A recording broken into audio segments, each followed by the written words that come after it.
ಯಾರು ರಾಧಾ ಮೋಹನ್ ದಾಸ್? ಏನ್ ಸಣ್ಣೂರ್ ಬಗ್ಗೆ ಏನ್ ಗೊತ್ತಿದೆ? ಅಲ್ಲಿ ಚುನಾವಣೆ ಹೆಂಗ್ ನಡೀತು ಅಂತ ಏನ್ ಗೊತ್ತಿದೆ? ಕರ್ನಾಟಕದ ಯಾವಷ್ಟು ರಿಪೋರ್ಟೇ ಕೊಟ್ಟಿಲ್ಲ. ಲೋಕಸಭಾ ಕ್ಷೇತ್ರಗಳ ಬಗ್ಗೆ ಹೇಳಿಬಿಡ್ಲಿ, ಇಲ್ಲಿ ಚುನಾವಣೆ ಹೆಂಗ್ ನಡೆಯುತ್ತೆ ಅಂತ ಹೇಳಿ.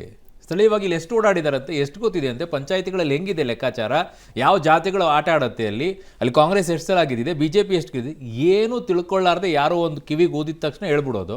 ಮೊದಲೇ ನಿಮ್ಮ ಸಾಮ್ರಾಜ್ಯದಲ್ಲಿ ಅಲ್ಲೋಲ ಕಲ್ಲೋಲ ಆಗೋಗ್ಬಿಟ್ಟಿದೆ, ಕೋಟೆ ಎಲ್ಲ ಬಿರುಕ್ಬಿಟ್ಟು ಕೂತಿದೆ. ಇನ್ನು ಬೀಳಿಸೋಕೆ ರೆಡಿ ಆಗಿದ್ದೀರಿ ಅಂದಮೇಲೆ ಬೀಳಿಸಿ, ಏನಾಗೋದಿದೆ? ಒಂದು ವಿರೋಧ ಪಕ್ಷ ಗಟ್ಟಿಯಾಗಿಲ್ಲ ಅನ್ನೋದಷ್ಟೇ ನಮಗಿರುವಂಥ ಬೇಸರ, ನಿಮ್ಮ ಪಕ್ಷದಿಂದ ಅಲ್ಲ.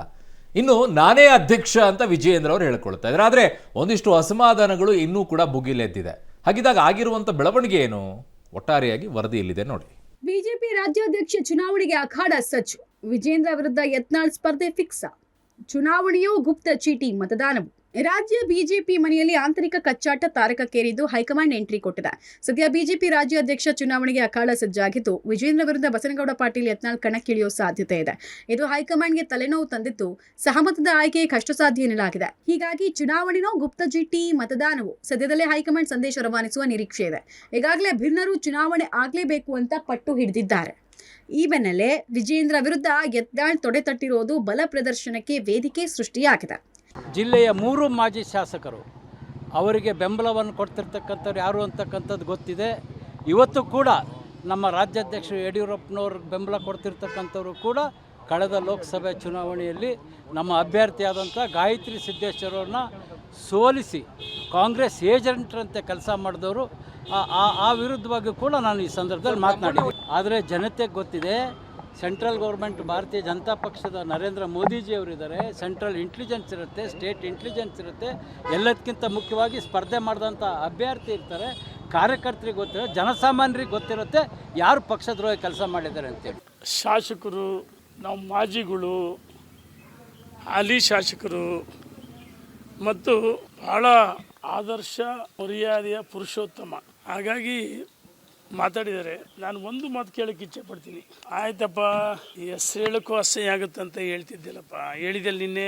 18ರಿಂದ 2018 ಚುನಾವಣೆಯಲ್ಲಿ, ವಿಧಾನಸಭಾ ಚುನಾವಣೆಯಲ್ಲಿ ಹೀನಾಯ್ವೆ ಸೋತ ಮೇಲೆ 5 ವರ್ಷಗಳ ಕಾಲ ಪ್ರತಿ ದಿವಸ ನನ್ನ ಮನೆಯಲ್ಲಿ ಇರ್ತಿದ್ದೆ. ಮರ್ತು ಬಿಟ್ಟಿದೀಯಾ? ನಮ್ಮ ಕ್ಷೇತ್ರ ಜನರಿಗೆ ಗೊತ್ತು, ನಿಮ್ಮ ಕ್ಷೇತ್ರ ಜನರಿಗೆ ಗೊತ್ತು, ದಾವಣಗೆರೆ ಜಿಲ್ಲೆಯ ಜನರಿಗೆ ಗೊತ್ತು. ಯಾಕಪ್ಪ ನನ್ನ ಮನೆಗೆ ಇರ್ತಿದ್ದೆ ಬಂದು, ನಿನ್ನೆಲ್ಲ ಕೆಲಸಗಳು ನಾನೇ ಮಾಡಿಕೊಡ್ತಿದ್ದೆ. ಭಾಳ ಮರ್ಯಾದೆಸ್ತೆ ಆಗಿದ್ರೆ ನನ್ನ ಮನೆಗೆ ಬರಬಾರ್ದಾಗಿತ್ತಲ್ಲ. ಹಂಗಾರೆ ನನ್ನ ಸವಾಸ ಯಾಕೆ ಮಾಡಿದೆ? ಭಾಳ ಸಂಸ್ಕಾರ ಸಂಸ್ಕೃತಿ ಇದೆ ಮಿಸ್ಟರ್. ನನಗೆ ನಿನಗಿಂತೂ ಜಾಸ್ತಿ ಭಾಷೆ ಬಳಸೋಕ್ಕೆ ಬರುತ್ತೆ. ನಿನಗಿಂತೂ ನಾನು ಹಳ್ಳಿ 10ರಷ್ಟು ಭಾಷೆ ಚೆನ್ನಾಗಿ ಬಳಸೋಕ್ಕೆ ಬರುತ್ತೆ. ಭಾಳ ಆದರ್ಶ ಪುರುಷನಂತೆ, ಸತ್ಯ ಹರಿಶ್ಚಂದ್ರನಂತೆ. ಸತ್ಯ ಹರಿಶ್ಚಂದ್ರ ನಿಮ್ಮ ಮನೇಲಿ ಹುಟ್ಟಿದ್ನ? ಈ ರೀತಿ ಹಗುರವಾಗಿ ಮಾತಾಡಿದ್ರೆ ಇನ್ನು ಮುಂದೆ ನಾನು ನನ್ನ ಭಾಷೆಯಲ್ಲಿ ಉತ್ತರ ಕೊಡ್ತೀನಿ, ಆಯ್ತಾ? ಬಿಜೆಪಿ ರಾಜ್ಯಾಧ್ಯಕ್ಷ ಸ್ಥಾನದ ಚುನಾವಣೆ ಬಹಳ ರಂಗೇರ್ತಾ ಇರುವಂಥದ್ದು. ವಿಜೇಂದ್ರ ಅವರು ಮರು ಆಯ್ಕೆ ಆಗ್ತಾರೆ ಅನ್ನುವಂತಹ ಲೆಕ್ಕಾಚಾರ ವಿಜೇಂದ್ರ ಬಣದಲ್ಲಿದೆ. ಆದರೆ ಚುನಾವಣೆ ಆಗಲೇಬೇಕು ಅನ್ನುವಂತಹ ಪಟ್ಟನ ಭಿನ್ನರ ಪಡೆ ಇಟ್ಕೊಂಡಿದೆ. ಹೀಗಾಗಿಯೇ ಖುದ್ದಾಗಿ ಯತ್ನಾಳ್ ಅವರೇ ವಿಜೇಂದ್ರ ವಿರುದ್ಧ ಸ್ಪರ್ಧೆ ಮಾಡಬೇಕು ಅನ್ನುವಂತಹ ಚರ್ಚೆ ಜೋರು ನಡೀತಿದೆ. ಯತ್ನಾಳ್ ಅವರೇ ಕಣಕ್ಕಿಳಿತಾರೆ ಅನ್ನುವಂತಹ ಸಾಧ್ಯತೆಗಳು ಕೂಡ ಭಿನ್ನರ ಪಡೆಯಿಂದ ಬರ್ತಾ ಇದ್ದಾವೆ. ಹಾಗಾಗಿ ಇದು ಹೈಕಮಾಂಡ್ಗೆ ಒಂದು ರೀತಿಯಲ್ಲಿ ತಲೆನೋವು ತಂದಿರುವಂಥದ್ದು. ಸಹಮತದ ಚುನಾವಣೆ ಆಗಲ್ಲ ಅನ್ನುವಂತಹ ಚರ್ಚೆಗಳು ನಡೀತಾ ಇದ್ದಾವೆ.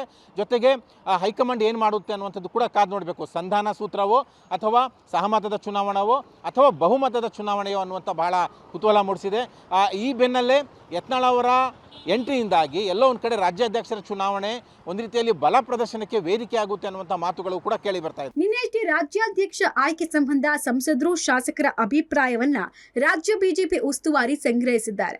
ವಿಜೇಂದ್ರ ಬಣದ ನಾಯಕರು ಮತ್ತು ರೆಬಲ್ ನಾಯಕರು ತಮ್ಮ ತಮ್ಮ ಅಭಿಪ್ರಾಯಗಳನ್ನ ತಿಳಿಸಿದ್ದಾರೆ. ಪರಸ್ಪರ ಸಾಲು ಸಾಲು ದೂರು ಕೊಟ್ಟುಕೊಂಡಿದ್ದಾರೆ. ರಾಜ್ಯಾಧ್ಯಕ್ಷರಾಗಿ ವಿಜೇಂದ್ರರನ್ನೇ ಮುಂದುವರಿಸುವಂತೆ ಕೆಲವರು ಒತ್ತಾಯಿಸಿದ್ದಾರೆ. ಯತ್ನಾಳ್ ರಮೇಶ್ ಜಾರಕಿಹೊಳಿ ವಿರುದ್ಧ ಆರೋಪ ಪಟ್ಟಿ ಸಲ್ಲಿಸಿದ್ದಾರೆ. ವಿಜೇಂದ್ರ ಅವರನ್ನೇ ಮುಂದುವರಿಸಬೇಕು ಹಾಗೂ ಯತ್ನಾಳ್ ರಮೇಶ್ ಜಾರಕಿಹೊಳಿ ಉಚ್ಚಾಟನೆ ಮಾಡಬೇಕು ಅಂತ ಮಾಜಿ ಶಾಸಕರು ಒತ್ತಾಯಿಸಿದರು. ರಾಜ್ಯಾಧ್ಯಕ್ಷರ ಸ್ಥಾನಕ್ಕೆ ಸಂಬಂಧಪಟ್ಟಂತೆ ಏನು ಉಸ್ತುವಾರಿಗಳು ನಮಗೆ ಸೂಚನೆ ಕೊಟ್ಟಿದ್ದಾರೆ, ಅದರ ಪ್ರಕಾರ ಚುನಾವಣೆ ಆಗ್ತದಂತ ಹೇಳಿ ನಮಗೆ ಕೊಟ್ಟಿದ್ದಾರೆ. ಚುನಾವಣೆ ಆದಂಥ ಸಮಯದಲ್ಲಿ ಯಾರಿಗೆ ಹೆಚ್ಚಿನ ಬಲ ಇರ್ತದೆ ಅವರು ಅಧ್ಯಕ್ಷರಾಗ್ತಾರೆ. ಅವರೇ ಕಣಕ್ಕಿಳಿತಾರೆ ಅಂತ ಅವ್ರ ಕಡೆಯಿಂದ ಹೇಳಿದ್ದಾರೆ. ಯತ್ನಾಳ್ ಅವರು ಹೇಳ್ರಿ, ರಮೇಶ್ ಜಾರಕಿಹೊಳಿ ಸಾಹೇಬ್ರು ಇರಲಿ, ವಿಜೇಂದ್ರ ಅವರು ಇರಲಿ, ರೇಣುಕಾಚಾರ್ಯರು ಇರಲಿ, ಎಲ್ಲರೂ ಇರಲಿ, ಯಾರಿಗೆ ಹೆಚ್ಚಿನ ಮತದಾನ ಮತ್ತು ಮತಗಳು ಸಿಗ್ತಾವೋ ಅವರು ಅಧ್ಯಕ್ಷರಾಗ್ತಾರೆ. ಅದರಲ್ಲಿ ಎರಡನೇ ಮಾತೇ ಇಲ್ಲ. ಇದು ಪ್ರತ್ಯೇಕವಾದಂಥ ಪ್ರಕ್ರಿಯೆ. ಏನು ಅಂದರೆ ಅದಕ್ಕೆ ಆದಂಥ ರಿಟರ್ನಿಂಗ್ ಆಫೀಸರು, ರಾಜ್ಯ ಅಧ್ಯಕ್ಷರ ಆಯ್ಕೆ ವಿಚಾರದಲ್ಲಿ ಶಿವರಾಜ್ ಸಿಂಗ್ ಚೌಹಾಣ್ ಅವರು ಅದಕ್ಕೆ ನೇಮಕ ಆಗಿದ್ದಾರೆ. ಅವರು ರಾಜ್ಯ ಅಧ್ಯಕ್ಷರ ಚುನಾವಣೆ ವಿಚಾರದಲ್ಲಿ ಅವ್ರು ಬಂದ ನಂತರವೇ ಈ ಪ್ರಕ್ರಿಯೆ ಪ್ರಾರಂಭ ಆಗುವಂಥದ್ದಾಗುತ್ತೆ. ಅಲ್ಲಿವರೆಗೂ ಬೇಸಿಕ್ಕಾಗಿ ಒಂದು ಮಂಡಲ, ಬೂತ್ ಚುನಾವಣೆ, ಮಂಡಲ್ ಚುನಾವಣೆ, ಜಿಲ್ಲಾ ಈ ವಿಚಾರದಲ್ಲಿ ಸೀಮಿತವಾಗಿರ್ತದೆ. ತದನಂತರ ರಾಜ್ಯ ಅಧ್ಯಕ್ಷರ ನೇಮಕ ವಿಚಾರದಲ್ಲಿ, ಆಯ್ಕೆ ವಿಚಾರದಲ್ಲಿ ಏನನ್ನ ಚುನಾವಣೆ ಏನು ಪ್ರಕ್ರಿಯೆಗಳು ಏನು ನಡಿಬೇಕಾಗಿದೆಯೋ ಅದು ನಡೆಯುವಂಥದ್ದಾಗುತ್ತೆ. ರಾಜ್ಯ ಬಿಜೆಪಿಯಲ್ಲಿ ಅಧ್ಯಕ್ಷ ಸ್ಥಾನದ ಚುನಾವಣಾ ಜಟಾಪಟಿ ಒಂದ್ ಕಡೆ ಆದ್ರೆ, ಜಿಲ್ಲಾಧ್ಯಕ್ಷರ ಚುನಾವಣೆ ವಿಚಾರ ಕೋರ್ ಕಮಿಟಿ ಸಭೆಯಲ್ಲಿ ನಾಯಕರ ಮಧ್ಯೆ ಜಟಾಪಟಿ ಸೃಷ್ಟಿ ಮಾಡಿತು. ಬೆಂಗಳೂರು ಜಿಲ್ಲೆಯ 3 ಅಧ್ಯಕ್ಷರ ಬದಲಾವಣೆಗೆ ಹಿರಿಯ ಒಕ್ಕಲಿಗ ಶಾಸಕರು ಪಟ್ಟು ಹಿಡಿದಿದ್ದಾರೆ. ಇನ್ನು ಬಳ್ಳಾರಿ ರಾಜ್ಯಾಧ್ಯಕ್ಷರ ಬದಲಾವಣೆಗೆ ಪಟ್ಟು ಹಿಡಿದ ಶ್ರೀರಾಮುಲು ತಮ್ಮ ಬೆಂಬಲಿಗರೊಬ್ಬರಿಗೆ ಸ್ಥಾನ ಕೊಡಬೇಕು ಎಂಬ ಒತ್ತಾಯಕ್ಕೆ ಕೋರ್ ಕಮಿಟಿಯಲ್ಲಿ ಸ್ಪಂದನೆ ಸಿಗಲಿಲ್ಲ. ಇದರಿಂದ ಅವರು ಸಭೆಯಲ್ಲಿ ಅಸಮಾಧಾನಗೊಂಡರು. ಇನ್ನು ಸಂಡೂರು ಉಪಚುನಾವಣೆಯಲ್ಲಿ ರಾಮುಲು ಕಾರ್ಯವೈಖರಿಗೆ ಖುದ್ದು ರಾಧಾ ಮೋಹನ್ ದಾಸ್ ಅಗರ್ವಾಲ್ ಅವರೇ ಸಭೆಯಲ್ಲಿ ಅಸಮಾಧಾನ ವ್ಯಕ್ತಪಡಿಸಿದ್ರು. ಇದರಿಂದ ರಾಮುಲು ಮುನಿಸಿಕೊಂಡಿದ್ದಾರೆ. ಒಂದು ಕಡೆ ರಾಜ್ಯಾಧ್ಯಕ್ಷ ಚುನಾವಣೆಯ ಜಟಾಪಟಿ, ಇನ್ನೊಂದು ಕಡೆ ಜಿಲ್ಲಾಧ್ಯಕ್ಷರ ಆಯ್ಕೆ ಸಂಬಂಧಪಟ್ಟಂತೆ ಬಿಜೆಪಿಯಲ್ಲಿ ಒಂದು ರೀತಿಯಲ್ಲಿ ಬಿಕ್ಕಟ್ಟು ತಲೆದೋರಿದೆ. ನಿನ್ನೆ ನಡೆದಂತಹ ಕೋರ್ ಕಮಿಟಿ ಸಭೆಯಲ್ಲಿ ಜಿಲ್ಲಾಧ್ಯಕ್ಷರ ಆಯ್ಕೆ ಸಂಬಂಧಪಟ್ಟಂತೆಯೂ ಕೂಡ ಸಾಕಷ್ಟು ವಾಗ್ವಾದಗಳು ನಾಯಕರ ಮಧ್ಯೆ ನಡೆದಿದ್ದಾವೆ. ಈ ಮಧ್ಯೆ ಸಂಡೂರು ಉಪಚುನಾವಣೆ ಸಂಬಂಧಪಟ್ಟಂತೆ ಉಪಚುನಾವಣೆ ಸೋಲಿಗೆ ಶ್ರೀರಾಮುಲು ಅವರೇ ಕಾರಣ ಅನ್ನುವಂಥ ದೂರನ್ನು ಪಕ್ಷದ ಅಭ್ಯರ್ಥಿಯಾಗಿದ್ದಂತಹ ಬಂಗಾರು ಹನುಮಂತವರು ಹೈಕಮಾಂಡ್ಗೆ ಕಳಿಸಿದ್ದಾರೆ. ಆ ಹಿನ್ನೆಲೆಯಲ್ಲೇ ನಿನ್ನೆ ಸಭೆಯಲ್ಲಿ ರಾಧಾ ಮೋಹನ್ ದಾಸ್ ಅಗರ್ವಾಲ್ ಅವರು ಈ ಬಗ್ಗೆ ರಾಮುಲು ಅವರಿಗೆ ತರಾಟಕ್ಕೆ ತೆಗೆದುಕೊಂಡ್ರು. ಒಂದು ಹಂತದಲ್ಲಿ ಇದರಿಂದಾಗಿ ಕೆರಳಿದಂತಹ ಶ್ರೀರಾಮುಲು ಅವರು ಒಂದು ರೀತಿಯಲ್ಲಿ ಸಭೆಯಲ್ಲೇ ಆಕ್ರೋಶ ವ್ಯಕ್ತಪಡಿಸಿದ್ರು. ಬಹಳ ಪ್ರಾಮಾಣಿಕವಾಗಿ ಪಕ್ಷಕ್ಕೆ ದುಡಿತಾ ಇದ್ದೇನೆ ನಾನು, ನನ್ನ ಮೇಲೆ ನೀವು ಅನುಮಾನ ಪಡ್ತಾ ಇದ್ದೀರಲ್ಲ ಅನ್ನುವಂಥ ಆಕ್ರೋಶವನ್ನು ಕೂಡ ವ್ಯಕ್ತಪಡಿಸಿದ್ರು. ಅಷ್ಟೇ ಅಲ್ಲ, ನನ್ನ ಮೇಲೆ ಸುಳ್ಳು ಆರೋಪ ಹೊರಿಸಲಾಗಿದೆ ಅನ್ನುವಂಥ ಆಕ್ರೋಶವನ್ನು ಕೂಡ ಹೊರಿಸಿದ್ರು. ಇದೇ ಸಂದರ್ಭದಲ್ಲಿ ನಾಯಕರ ಮೇಲೆ, ರಾಧಾ ಮೋಹನ್ ದಾಸ್ ಅವರ ಮೇಲೂ ಕೂಡ ಒಂದು ಹಂತಕ್ಕೆ ರಾಮುಲು ಅವರು ಮುನಿಸ್ಕೊಂಡ್ರು. ಜೊತೆಗೆ ಸಭೆಯಿಂದ ಕೂಡ ಎದ್ದು ಹೊರಗಡೆ ಬಂದರು ಅಂತ ಕೂಡ ಹೇಳಲಾಗ್ತಿದೆ. ಕೊನೆಗೆ ಆರ್ ಅಶೋಕ್ ಅವರು, ವಿಜೇಂದ್ರ ಅವರು, ಸಿ ಟಿ ರವಿ ಅವರು, ಅಶ್ವಥ್ ನಾರಾಯಣ ಅವರು ಶ್ರೀರಾಮುಲು ಅವರಿಗೆ ಸಮಾಧಾನ ಮಾಡಿದ್ರು ಕೂಡ ಸಮಾಧಾನ ಆಗಲಿಲ್ಲ. ಎಲ್ಲೋ ಒಂದು ಕಡೆ ಸಂಡೂರು ಉಪಚುನಾವಣೆಯು ಕೂಡ ಪಕ್ಷದ ಆಂತರಿಕ ಭಿನ್ನಮತಕ್ಕೆ ಪುಷ್ಟಿ ಕೊಟ್ಟಂತಿದೆ. ಸದ್ಯ ಜಿಲ್ಲಾಧ್ಯಕ್ಷರ ಆಯ್ಕೆ 2 ದಿನದಲ್ಲಿ ಮುಗಿಯಲಿದೆ. ನಂತರ ರಾಜ್ಯಾಧ್ಯಕ್ಷರ ಚುನಾವಣೆ ಪ್ರಕ್ರಿಯೆ ನಡೆಯಲಿದೆ. ಅದಕ್ಕೂ ಮುಂಚೆ ಹೈಕಮಾಂಡ್ ವಿಜೇಂದ್ರ ಹಾಗೂ ಯತ್ನಾಳ್ ಮಧ್ಯೆ ಸಂಧಾನ ಸೂತ್ರ ರೆಡಿ ಮಾಡುವ ಸಾಧ್ಯತೆ ಇದೆ. ಆ ನಂತರವೇ ರಾಜ್ಯ ಬಿಜೆಪಿ ಅಧ್ಯಕ್ಷರ ಆಯ್ಕೆ ಮಾಡೋಕೆ ರಾಜ್ಯಕ್ಕೆ ಶಿವರಾಜ್ ಸಿಂಗ್ ಚೌಹಾಣ್ ಬರಲಿದ್ದಾರೆ. ಹೈಕಮಾಂಡ್ನ ಮುಂದಿನ ತೀರ್ಮಾನಕ್ಕೆ ಬಿಜೆಪಿ ಪಡೆ ಕಾಯ್ತಿದೆ. Political bureau, public TV, Bengaluru. ಈಗೇನಿಲ್ಲ, ಜನಾರ್ದನ್ ರೆಡ್ಡಿ ಅವ್ರಿಗೆ ಬಳ್ಳಾರಿ ಹಿಡಿತವನ್ನು ಹಿಡ್ಕೋಬೇಕಾಗಿದೆ. ಅಲ್ಲಿಗೆ ಕಂಟಕ ಇರೋದೇ ರಾಮುಲು ಅವರು. ಸೊ ಅವರ ಹಿಡಿತದೆ ತಪ್ಪಿಸ್ಬೇಕು, ಅದನ್ನ ಇವರು ಟೇಕ್ ಓವರ್ ಮಾಡ್ಕೊಳ್ಬೇಕು, ಅಷ್ಟೇ ಇರುವಂಥ ರಾಜಕೀಯ. ಅದಕ್ಕೆ ಶತಾಯಗತಾಯ ರಾಮುಲು ಅವ್ರನ್ನ ಸೈಡಿಗೆ ಕಳಿಸ್ಬೇಕು. ಅದೇ ಪ್ರಯತ್ನ ನಡೀತಾ ಇದೆ. ಅದನ್ನು ಹೇಗೆ ಹ್ಯಾಂಡಲ್ ಮಾಡ್ಕೊಳ್ತಾರೋ ಮಾಡ್ಕೊಳ್ಳಿ.